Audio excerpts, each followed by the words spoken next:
Ledakan terjadi di sebuah panti pijat dan spa di Kebayoran Baru, Jakarta Selatan. Akibatnya karyawan dan pengunjung panik berhamburan keluar gedung, di mana 7 diantaranya terluka. Itu yang di bawah, hancur di bawah. Saya kaget lagi nyemir ban. Ban mana, motor? Mobil. Hah? Mobil. Pecah nggak mobil? Enggak.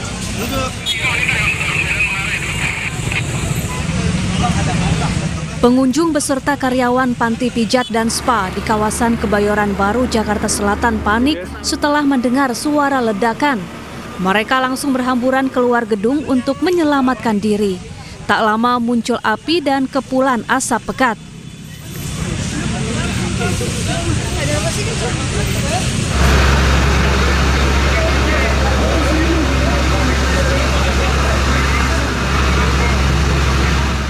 Total 7 orang terluka akibat peristiwa ini, sementara sejumlah orang lainnya syok. Beberapa fasilitas gedung pun rusak. Polisi kemudian menggelar olah TKP dan menurunkan tim gegana ke lokasi.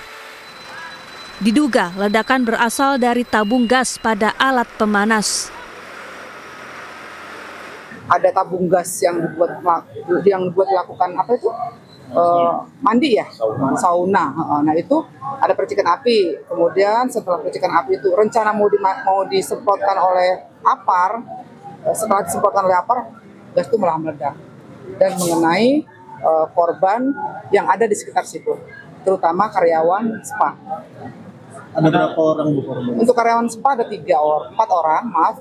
Terus karyawan spa 4 orang. Di belakang spa itu ada gedung juga, itu 3 orang korbannya. Pasca kejadian ini, aktivitas perkantoran di Gedung Graha Kutilang Kebayoran Baru dihentikan sementara. Dari Jakarta, Helmi Sajangbati, iNews melaporkan. Kita ke informasi berikutnya, pemirsa. Sebuah bangunan sekolah di Cilacap, Jawa Tengah terendam banjir lebih dari sepekan. Para siswa terpaksa direlokasi dan menjalani ujian semester dengan kondisi berdesakan di rumah warga.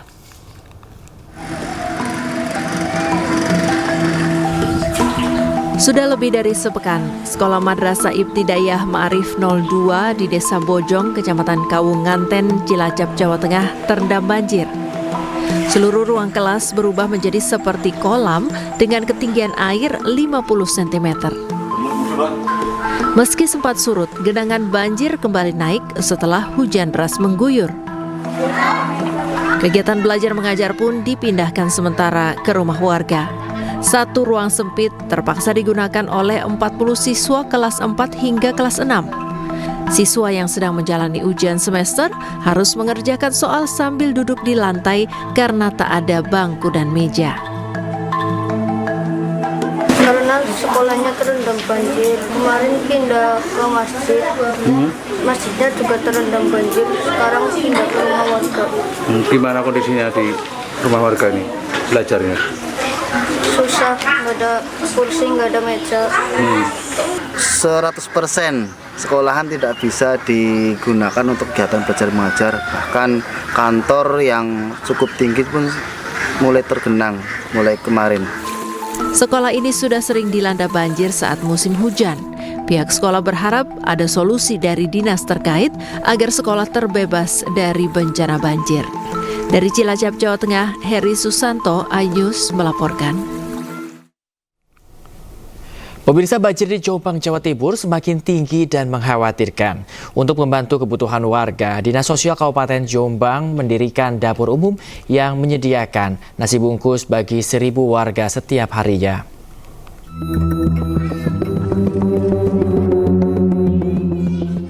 Banjir meluas ke 8 desa di Kabupaten Jombang, Jawa Timur Selasa sore. Bahkan di Desa Jombo, Kecamatan Kesamben, ketinggian air terus bertambah. Titik terdalam banjir di Desa Jombok saat ini mencapai 150 cm. Untuk mengantisipasi terjadinya hal-hal yang tidak diinginkan, sebagian warga terutama lansia dan anak-anak saat ini sudah diungsikan. Ada 2 titik pengungsian yang disiapkan BPBD. Di antaranya adalah kantor Desa Jombok dan kantor Desa Blibing, Kecamatan Kesamben. Sementara untuk kebutuhan konsumsi warga yang terdampak banjir, Dinas Sosial Kabupaten Jombang melalui tim Tagana juga telah mendirikan dapur umum di halaman kantor Desa Jombok. Setiap hari, dapur umum tersebut diberi tugas menyediakan 1.000 nasi bungkus untuk memenuhi kebutuhan makan dan minum warga setiap pagi dan malam hari. Terkini, mulai pukul 12.10, trennya masih naik. Meskipun naiknya tidak terlalu signifikan. Jadi harapan kami semoga hari ini tidak terjadi hujan lagi agar tren air bisa menurun. Meski ada yang mengungsi, namun tak sedikit warga yang memilih tetap bertahan di rumahnya. Selain menjaga rumah, mereka juga ingin menjaga dan menyelamatkan hewan ternaknya yang ada di dalam kandang.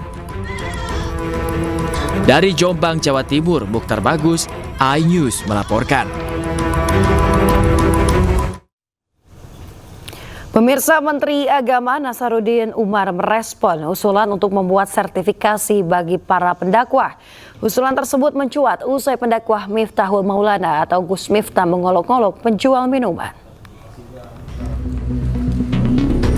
Menteri Agama Nasaruddin Umar merespon usulan kepada pemerintah untuk membuat sertifikasi bagi para pendakwah di tanah air. Ditemui di Istana Negara Jakarta, Nasaruddin Umar mengatakan pihaknya sedang mengkaji usulan tersebut meski tidak menjelaskan secara rinci. Kementerian Agama diketahui sudah pernah memiliki program untuk merekrut penceramah ataupun pendakwah yang sudah dilakukan sebelumnya. Beberapa persyaratan tertuang dalam persyaratan program rekrutmen 500 penceramah untuk daerah 3T, yakni tertinggal, terdepan, dan terluar pada bulan suci Ramadan 2024 lalu. Istiqlal kemarin itu.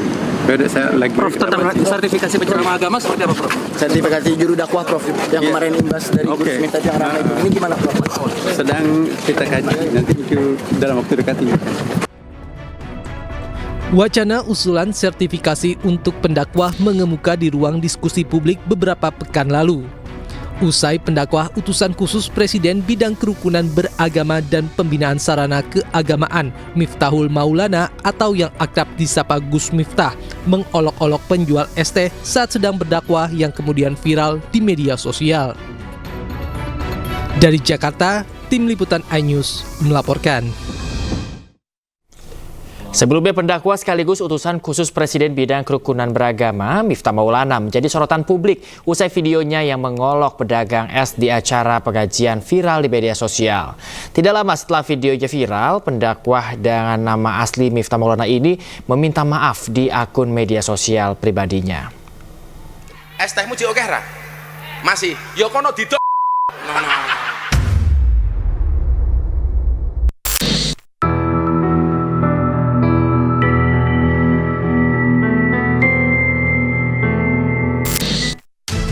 Pendakwah Miftah Maulana Habibur Rahman alias Gus Miftah membuat geger usai video dirinya yang diduga mengolok penjual es teh di sebuah acara pengajian viral di media sosial. Momen tersebut membuat publik geram saat seorang penjual es teh yang berdiri di antara jemaah tiba-tiba ditegur oleh Miftah Maulana dari atas panggung. Miftah bertanya soal banyaknya jualannya hingga terlontar kata-kata kasar. Es tehmu jek akeh ra? Masih, ya kono didok.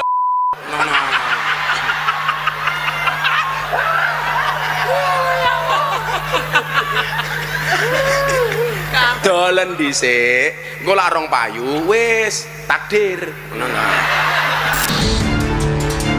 Cuplikan momen Miftah Maulana diduga melontarkan olokan tersebut trending di berbagai media sosial termasuk X dan TikTok. Tak sedikit kecaman yang dilayangkan kepada pendakwah sekaligus utusan Presiden bidang kerukunan beragama dan pembinaan sarana keagamaan tersebut. Publik juga geram lantaran Miftah Maulana beserta sejumlah ulama justru ikut tertawa di atas panggung. Tak lama setelah videonya viral, Miftah Maulana akhirnya meminta maaf karena menyudutkan penjual es dalam pengajian. Assalamualaikum warahmatullahi wabarakatuh. Saya Miftah Maulana Habibur Rahman menanggapi yang viral hari ini. Yang pertama, dengan kerendahan hati saya minta maaf atas kekhilafan saya. Saya memang sering bercanda dengan siapapun, maka untuk itu Atas candaan kepada yang bersangkutan, saya akan meminta maaf secara langsung dan mudah-mudahan dibukakan pintu maaf untuk saya. Kemudian yang kedua, saya juga minta maaf kepada masyarakat atas kegaduhan ini yang merasa terganggu dengan candaan saya, yang dinilai oleh masyarakat mungkin berlebihan. Untuk itu saya minta maaf. Ini juga merupakan introspeksi bagi saya untuk lebih berhati-hati berbicara di depan publik dan masyarakat. Saya juga sudah ditegur oleh Bapak Seskap yang hari ini berada dari PAM untuk lebih berhati-hati menyampaikan pendapat dan pidato di depan masyarakat umum. Terima kasih. Assalamualaikum warahmatullahi wabarakatuh. Pemirsa, dalam dialog rakyat bersuara yang dipandu oleh Aiman Wicaksono, Ketum Wahda Islamiyah M. Zaitun Rasmin menilai standar dakwah tidak bisa dilakukan dengan sertifikasi karena para pendakwah telah tersertifikasi secara alami.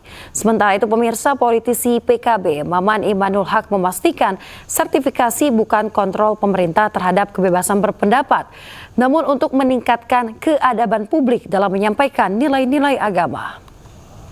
Maka untuk memperbaiki ini memang sistem pencetakan dai kita, ya, sistem melahirkan apalagi ulama harus dikembalikan pada sistem yang benar, ada guru, ya.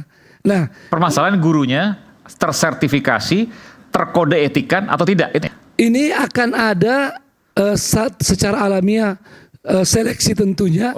Tetapi ya ini juga saya harus mendukung Kang Maman. Yang namanya aturan memang tidak bisa juga diabaikan. Kita bernegara ini kan juran, tidak bisa sekedar tentang hati nurani. Ya, tidak bisa. Harus dibuat aturan yang dan aturan itu tidak mesti selalu rumit. Mohon maaf, caislah ya.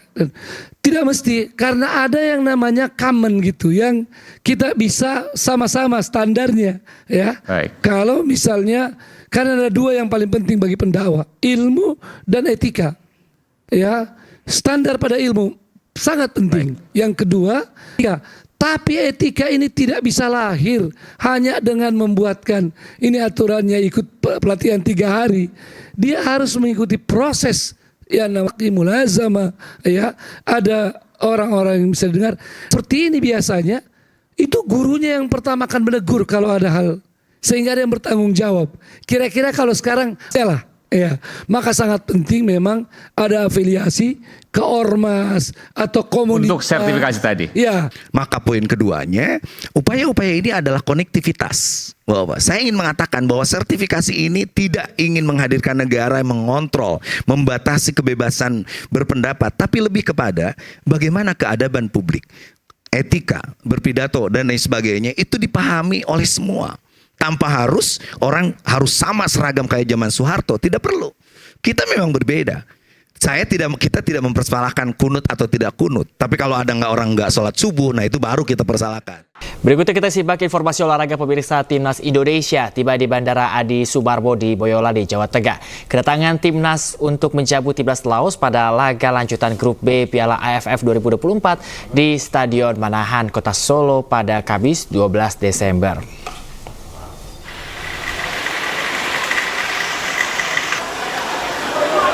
Seperti inilah suasana saat para punggawa Timnas Indonesia tiba di pintu kedatangan domestik Bandara Adi Sumarmo di Kabupaten Boyolali, Jawa Tengah. Para pemain Timnas Indonesia tampak datang lengkap dengan sang pelatih Sintayong. Mereka saat tiba langsung menuju bus untuk melanjutkan perjalanan menuju kota Solo. Pemain Timnas Indonesia yang sekaligus talenta muda asal Boyolali, Doni Tri Pamungkas mengaku senang karena pada laga sebelumnya berhasil mengalahkan Timnas Myanmar dengan skor 0-1 untuk kemenangan Timnas Indonesia. Menurutnya kemenangan itu menjadi motivasi pada pertandingan berikutnya. Alhamdulillah bersyukur dan senang dan itu menjadi motivasi kita untuk hari ini. Ya persiapan mungkin karena memang recovery cukup pendek, memang harus mempersiapkan diri. Timnas Indonesia akan melawan Timnas Laos pada laga Piala AFF 2024 di Stadion Manahan, Kota Solo pada Kamis esok atau pada tanggal 12 Desember 2024 besok. Dari Boyolali, Jawa Tengah, Tata Rahmanta, iNews melaporkan. Pemirsa, Timnas Laos juga telah tiba di Yogyakarta International Airport. Timnas Laos lebih dulu tiba di Indonesia dan siap memberikan kejutan. Namun pelatih khawatir akan fisik para pemain Timnas Laos.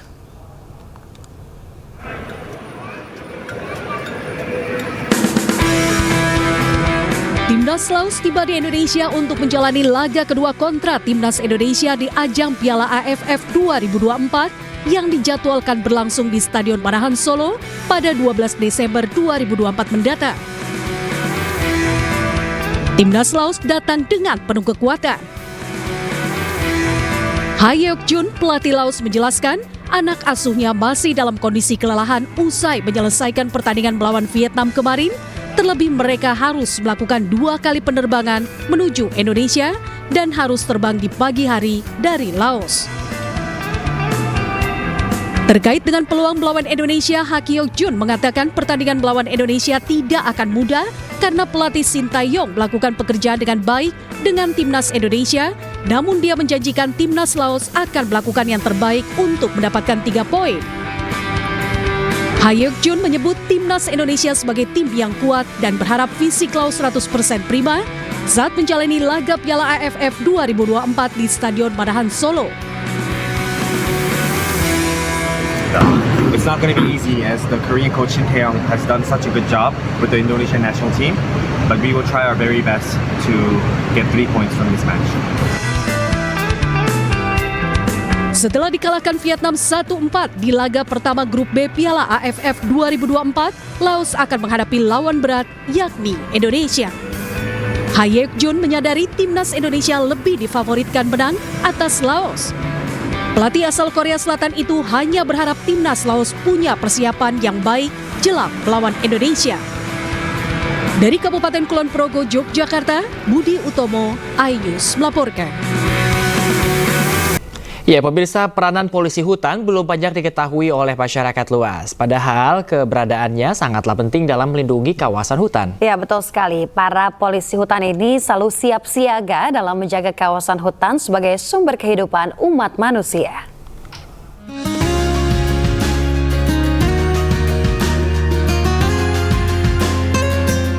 Beginilah persiapan polisi hutan dari Taman Nasional Gunung Gede Pangrango atau TNGGP sebelum melakukan patroli rutin di area hutan.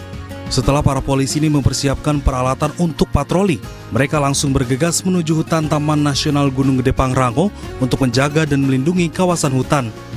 Patroli rutin bersama ini juga berfungsi untuk mengawasi dan melindungi aktivitas masyarakat yang menggantungkan hidupnya di kawasan hutan. Kegiatan ini juga merupakan bentuk sinergi antara TNGGP dengan MNC Lenlido sebagai kepedulian terhadap kawasan hutan. Kegiatan rutin yang kami laksanakan untuk mengecek ke dalam kawasan apakah ada aktivitas masyarakat yang masuk ke dalam kawasan yang ilegal. Kemudian kami juga memberikan edukasi dan penyuluh kepada masyarakat. Para polisi hutan ini juga memberikan pendampingan dan edukasi kepada kelompok tani hutan yang bekerja sama dalam hak akses pemungutan hasil hutan bukan kayu berupa getah pinus sebagai dukungan untuk pengembangan ekonomi masyarakat. Merubah mindset masyarakat yang ada di sekitaran Taman Nasional ini yang tadinya mereka memanfaatkan hutan dengan cara illegal logging segala macam, sekarang mereka beralih fungsi. Mereka lebih mencintai lagi terhadap hutan. Taman Nasional Gunung Gede Pangrango memiliki area seluas 24.270 hektar, mencakup Kabupaten Cianjur, Kabupaten Bogor, dan Kabupaten Sukabumi. Kawasan ini memiliki peran penting untuk menjaga ekosistem dan keberagaman hayati, serta sebagai sumber kehidupan masyarakat di berbagai sektor. Dari Bogor, Jawa Barat, Jessica Winoto, Sadu Santo Budi, Pandu Priyo, iNews melaporkan. Ya, pemirsa, MNC Licensing berkolaborasi dengan Ion Mall Best the City Tangerang menggelar meet and greet dengan karakter animasi Shaun the Sheep. Ya, kegiatan ini digelar dalam rangka menyambut libur Natal dan Tahun Baru untuk menghibur anak-anak penggemar kartun Shaun the Sheep.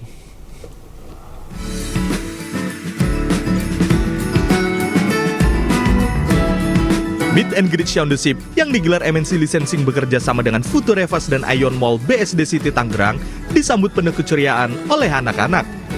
Tidak hanya mengajak pengunjung merasakan keseruan libur Natal bersama Shaundership dan kawan-kawannya, dalam kegiatan yang berlangsung hingga 5 Januari 2025 ini juga untuk berbagi kebahagiaan bersama anak-anak dari Yayasan Bina Remaja Kuat dan Yayasan Sosial Tangan Kasih.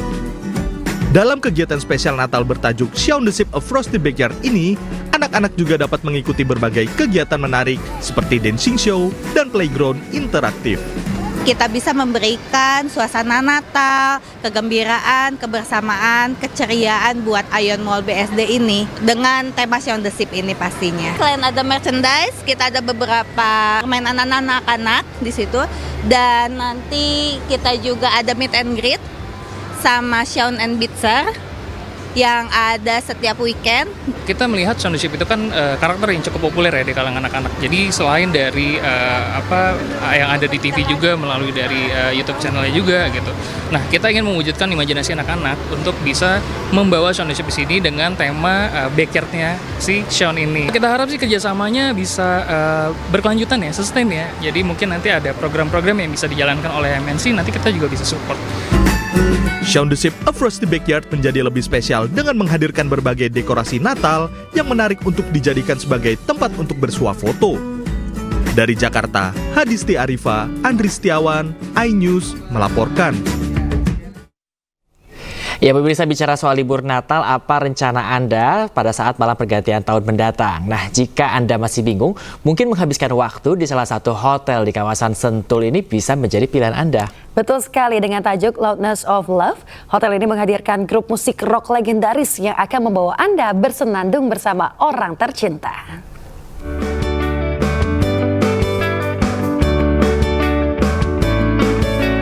Menyambut tahun baru 2025, Lorin Sentul Hotel Bogor, Jawa Barat menggelar acara malam pergantian tahun dengan tajuk Loudness of Love. Dalam acara yang akan digelar pada tanggal 31 Desember mendatang ini, Lorin Sentul Hotel akan menghadirkan perpaduan nuansa cinta dalam musik rock and roll. Grup band rock legendaris Riff juga akan turut memeriahkan malam pergantian tahun dengan sejumlah karya masterpiece-nya. Selain itu, musisi muda berbakat Meiska juga akan membawakan suara khasnya di malam penuh cinta ini. Kami akan persembahkan momen untuk hiburan dengan tema Loudness of Love ya. Artinya perpaduan antara musik rock dan percintaan. Ya, semoga hiburan yang kami kemas, tentu ini udah tahun ke-3 kita adakan terus, dan kita padukan musik keras ya dengan energi, dengan dinamis, dengan percintaan, sehingga bisa berpadu menjadi satu harmoni yang untuk memberikan semangat ya, memberikan hiburan kepada tamu-tamu kami. Loud ketemu love. Nah, itu cukup menarik karena itu jarang banget ada. Jadi dulu pernah saya sama beberapa musisi membuat hal ini, tapi mengingat sekarang dengan geliatnya musik industri yang banyak pendatang baru, dan ada Meiska di sini yang saya rasa kenapa enggak kita coba jadi satu bentuk sinergi musik ya di tahun baru ini. Mendengar hal itu saya udah wow, ini akan lumayan asik nih nanti nih gitu. Tak hanya musik, acara spesial tahun baru yang rutin digelar Lorin Hotel Sentul ini juga akan dimeriahkan oleh pertunjukan cahaya spektakuler, pesta kembang api, dan foto booth tematik untuk mengabadikan momen berharga. Dari Jawa Barat, Hadisti Arifa, Raga Firdaus, iNews melaporkan.